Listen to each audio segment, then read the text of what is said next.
Hey, good morning everyone. UC here from iTradePrice, July 17th, a little after 10:30 in the morning. Let us get started with our weekly review. So what you're looking at is a chart of QQQ, just a broad overview. So we have managed to bounce from this 267 area. We had some support there, right? And now it just looks like it's trying to get above this down channel, but still struggling just below 297, right? That's where we have multiple touch points in the weekly time frame where the price tried to get back above, but so far has not been able to do that successfully. It does feel like a bear flaggish sort of a pattern, I would say, right? No bullish week is seeing any upside follow through since the major trend is still down. So we have to go assume with the fact that this is still a weaker chart, and once we get into, let's say, a daily view, as long as we are trading below 297, I would say, the chances of this rolling over remains relatively high, right? But we did stage a good comeback, just a nice rally from the recent lows. So that's nice. This is the sort of the uptrend line that I'm watching very closely to see if the recent upside momentum, kind of keeps intact, or if it starts losing steam, right? So we did see a little bit of gap up on Friday. Market tried to go back down, but then couldn't really break down below 287 area, and then it kind of closed really on a nice note. Now this is again 297 being the upside level where we have seen multiple touch points kind of price. So could be an ascending triangle where it's making higher lows, right? And then eventually it tries to get back up above that. And if it does that, we really have a gap fill right here that needs to be filled. And then really no particular hard resistance until like 310. And then if we want to go and see an extension, 315 can be in play as well, because that's where this whole structure started kind of breaking down from, right?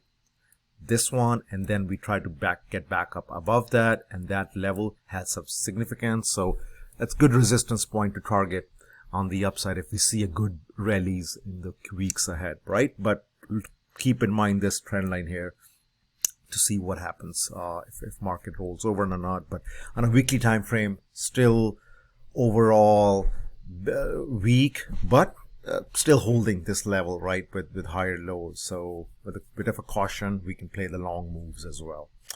All right, let's look at SPY. Oops. Let's get into a weekly view. Let me get into the other chart right there. So still in a down channel, right? No bullish week sees any upside follow through, but we did manage to get a long bottom wick here in the past week, but really couldn't break above the high of the previous week. So again, with a little bit of caution, we can be long, but with the daily view, let's go, because that tells a little bit of good story what's actually going on. So we did try to stage rallies here, but it gets rejected from this 393 level, right? That's where we had this downtrend line as well, this horizontal price resistance as well. That said, we do have this quite many green days here. If you look at it, right, this bearish bar really did not see any major downside follow through. These green bars are nice, but they're kind of overlapping, so still slow to the upside, I would say, right? And lacking these kind of bullish trend bars, right, which would show some strength and momentum, where you have these gap ups and then the price just keeps on making higher highs and higher lows.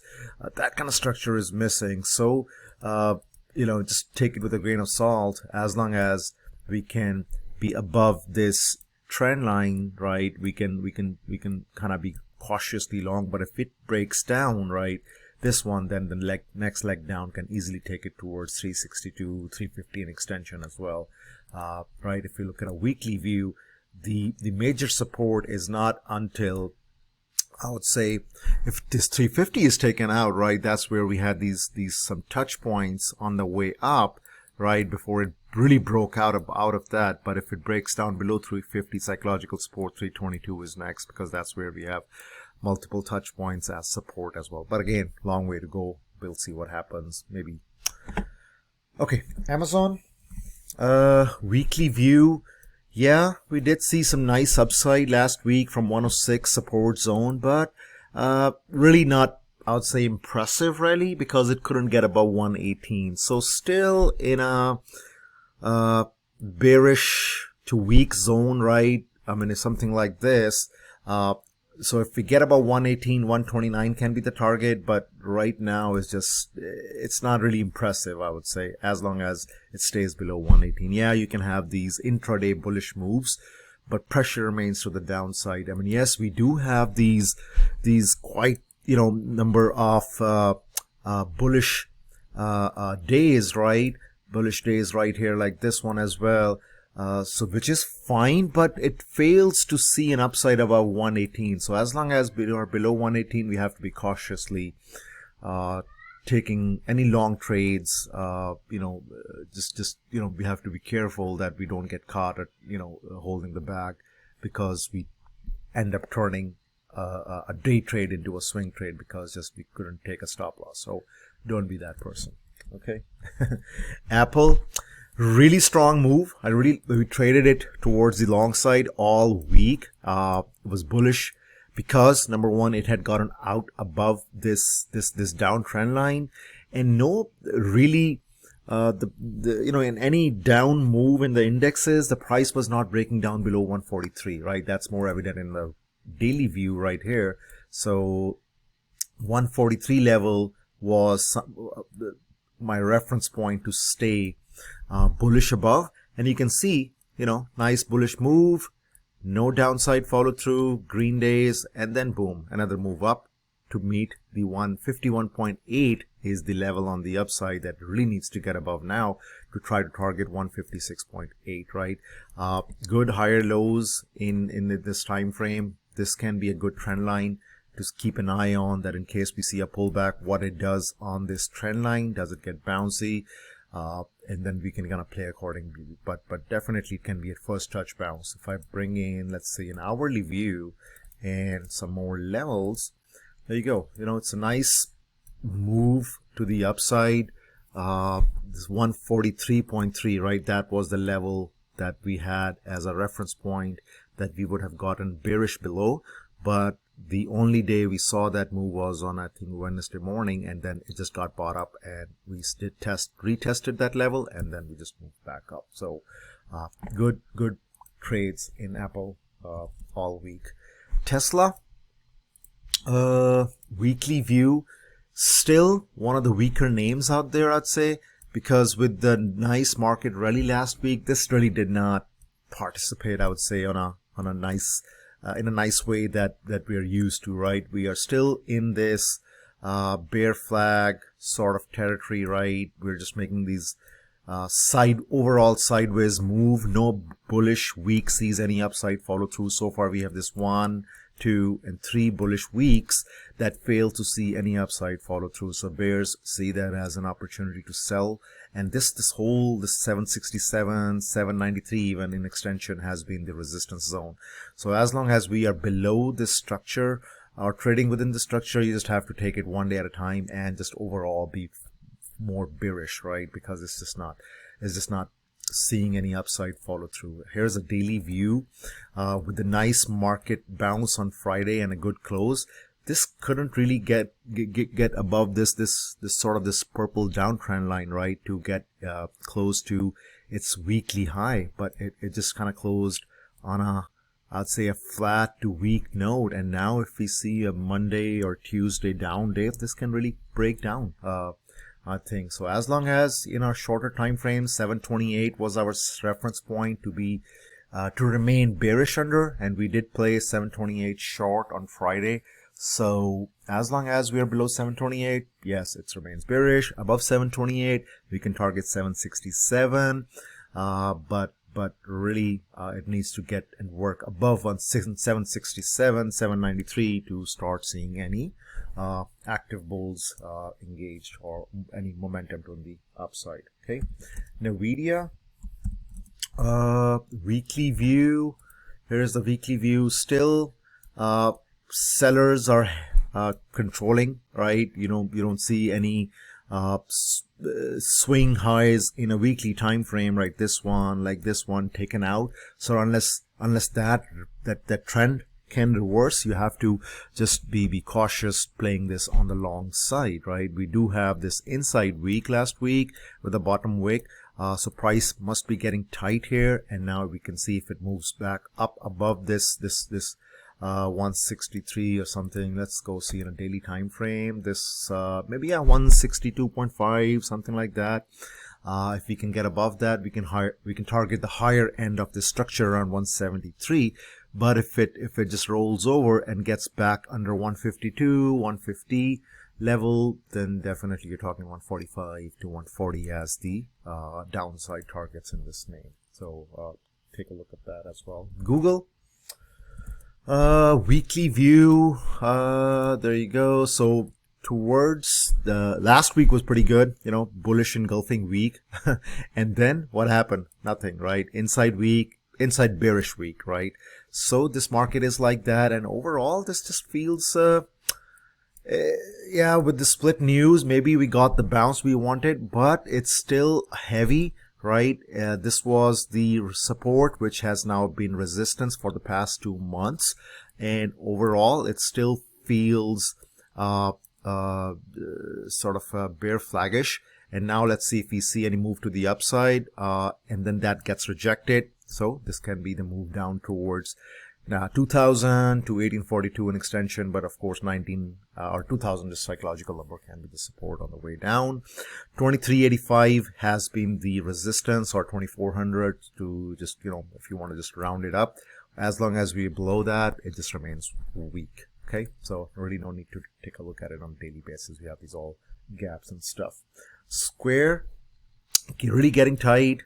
2 inside weeks so far, as you can see, right? So lower highs and higher lows, so price action getting tight.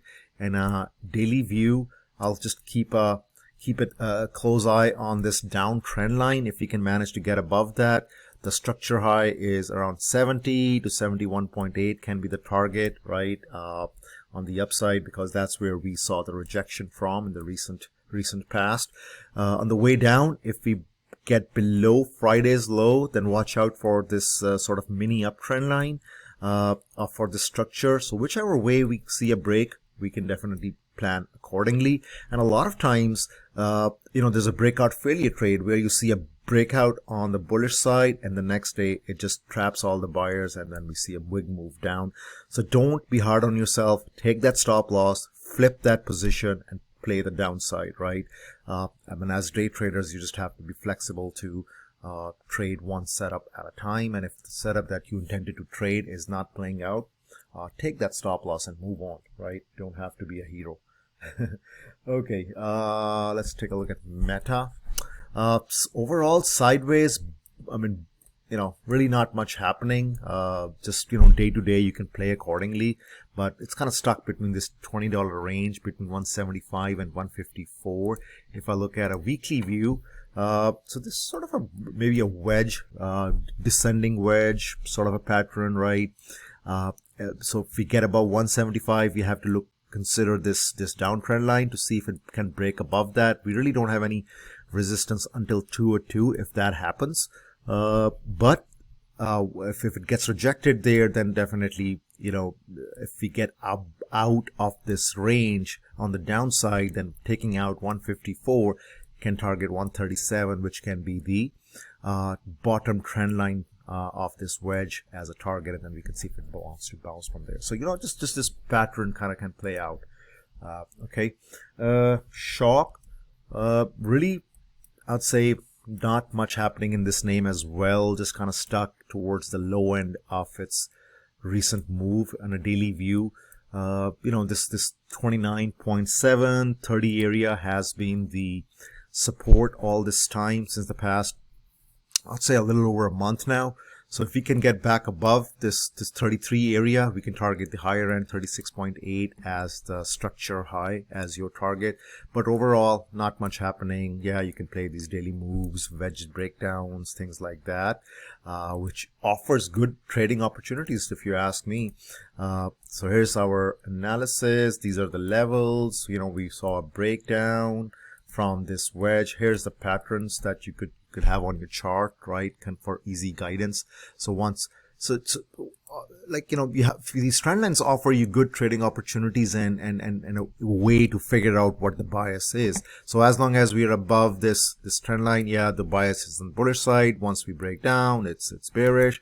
Again, we got out of this trend line, downtrend line, it became bullish, and now again it's bearish. So now all you have to do is just have this trend line, or this one right here, like that, and see if it can get back above 32. Then we can target 33, and then we can see if it makes a higher low to give us a pullback buy, and then we can play the upside. So, you know, that's how you kind of target and plan your trade on a higher time frame, and then you just kind of narrow down into a lower time frame to take an entry.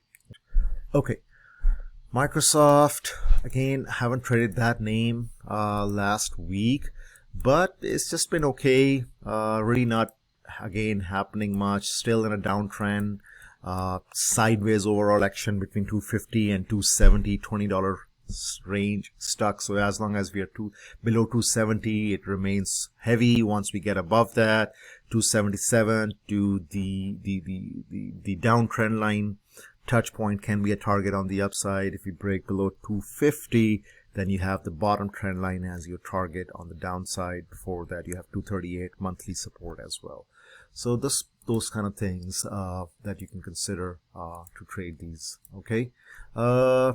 Anything else? I think, am I missing? Nope. I think this was it. You know, good overall view. So just plan accordingly. Again, going back to QQQ, or actually, let's take a look at NQ, you know, future, since I take a lot of clues from that. So it's still, again, we're trying to get back above this downtrend line in the futures. If I go into, let's say, 4-hourly view, so you can see we have managed to get above and this downtrend line right here, and then we tried to retest it, and then we got back above. So, but overall, again, 12,150, 12,200 is the level to break above, because that would be the third try, right? We got the first try, second try, and then this will be the third attempt.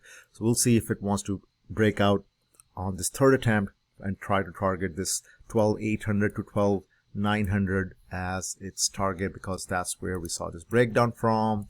Tried to get back above that one, couldn't do it. So that's a good upside target. This will be the second touch point for that one. So definitely we can play that move. But on the downside, this can be your trend line to see if this you know, triangle, ascending triangle, higher lows get broken down to the downside. Use 840 as your first support. If that gets taken out, we are weak. Then comes 760, and then of course 500 is the psychological support we'll have to kind of consider. Okay, hope you guys like this little video and have a good rest of your weekend.